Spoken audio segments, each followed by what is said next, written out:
Hello there, I'm Jorge Varela for thebuttonsmashers.com, and this is my review of Valkyria Chronicles Remastered for PS4. So my short version of the review goes like this. Strategy games of any kind are not my genre of expertise. In fact, I would say that I actively dislike strategy games.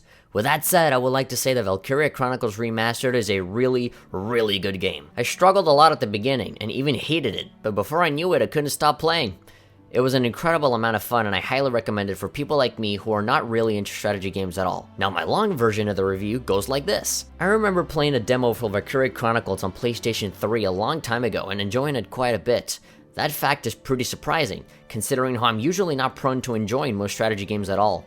In my experience, I felt that most of them involved simply pointing at places and then watch ant-sized groups of soldiers take care of all of the action for me, when I felt like I wanted to be more directly involved in those battles. Valkyria Chronicles Remastered grants me that very wish by allowing me to play a game where I can directly control every single unit, each with a personality, odd quirks, and fun to play with. That alone made me feel less hesitant about trying this game out, though it doesn't come without its couple struggles here and there. So Valkyria Chronicles Remastered is, as the title implies, a remastered version of the original PlayStation 3 strategy game. Anyone could have fooled me by saying that this is a brand new release, since the art style in this game holds up pretty well. The anime look, running at 60 FPS with an almost painterly tone to the world, creates a unique, bright, and colorful feel for the game. The addition of an always present soft border around the screen makes the whole game look like it is some sort of illustration or a drawing interpretation of historical events, which makes it more unique and it stands out more within the crowd of realistic, hardcore strategy games out there. Speaking of history, this game has a relatively simple story to follow, with a world set entirely in fiction, but has enough lore and information available that can make it very believable that these are all actual real countries fighting a war. There is a database where you can read up on everything there is to know about the game, including weapons, locations, and even individual soldier units, but none of it is necessary for you to know about in order to understand what's going on in the current state of affairs. You begin the game as a young man named Welkin, who has arrived in the small village of Brule to help his family evacuate, before an evil empire arrives to invade the territory. Before he can do that, he stumbles upon someone named Alicia, who is a scout for the Gallian army that is sworn to protect everyone from the empire. After having a few dialogue scenes, one thing leads to the other and you find yourself involved with them as you become the general of Squad 7 and make some new allies in order to push back the empire from their evil deeds. Obviously, more characters get involved and it gets slightly more complex over time, but to explain it further would mean to spoil the story, which is not the purpose of this review. What I can say is that I found most, if not all, the characters to be fairly charming in their own way, with many starting off as templates but coming into their own later on. I found myself powering through missions just to be able to unlock more cutscenes where I could see these characters talk to each other about the current situation, along with their solid voice acting. In this game, you have the option to change the audio language from English to Japanese.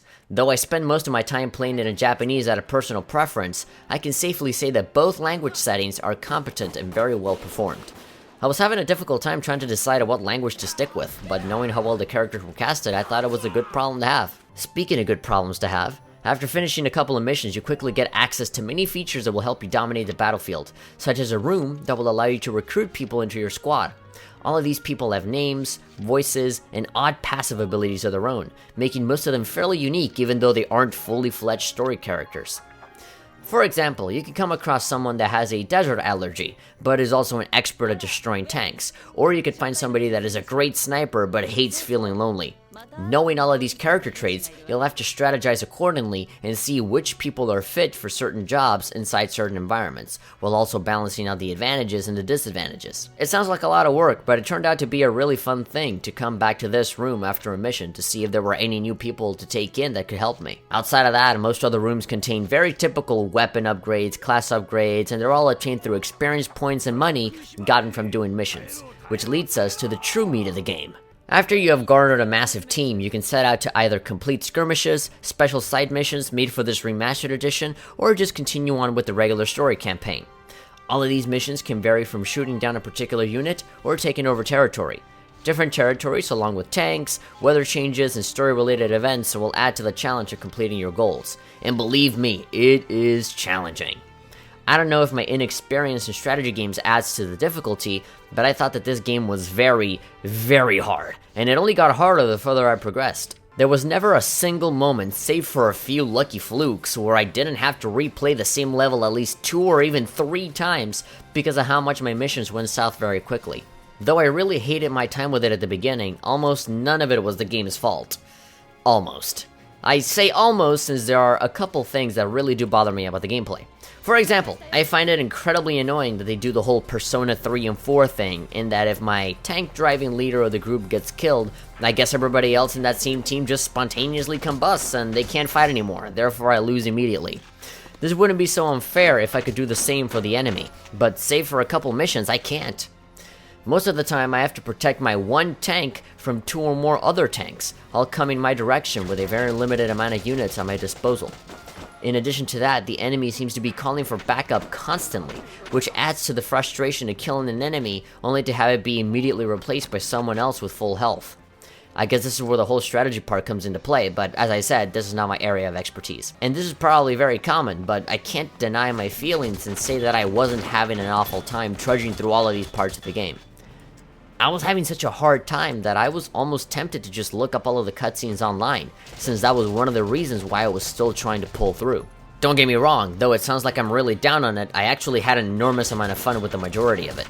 It took me some time before the gameplay actually clicked with me, but when it did, it turned any old mission into a nail-biting, intense battle, where I found myself talking to my units by name and cheering out loud whenever they did something cool, like not missing a sniper shot after the 100th goddamn time. I'm looking at you, Cesari. If the characters didn't carry the game, the combat did, and vice versa, which created a good balance between fun enjoyment and incredible Hulk-style rage for me. The simple fact that I can only have 9 units on the battlefield at a time and being able to control all of them individually like a third-person action game allows me to connect to the characters a lot more and makes me want to both care for them and feel bad whenever they get taken down. It reminds me a lot of Fire Emblem, in that there is a significant amount of characters available, but it is just manageable enough to get to know most of them and care for them to the point that it'll actually affect your gameplay experience because you're going to want to strategize in a way that will keep them out of harm's way, which is something that I find fascinating. In the end, anything else I say beyond this point would mean getting into some very minute details and spoiler territory, so I'd rather just leave it at that and ask that you people go out and buy this game. Valkyria Chronicles Remastered changes what I dislike about strategy games just enough to be intriguing and then some. Its unique visuals, along with good control feel, charming characters, and incredibly satisfying gameplay after a fairly steep learning curve, makes this a solid challenge in an interesting world. I think it is a really good starting point for people like me, who are not crazy about strategy games at all, and would rather get a more direct, hands-on experience with the units they are sending off to battle. I went into it wanting to hate it, but I ended up loving it. I highly recommend it. Go get it. Thank you very much for watching. If you guys enjoyed this video, be sure to give this video a like, and of course you can go to our website, thebuttonsmasher.com. We do news, we do reviews, and if you're a fan of podcasts, then be sure to visit that site because we have a lot of them. All of that content is created by really fun people that love what they do, so we highly appreciate your support.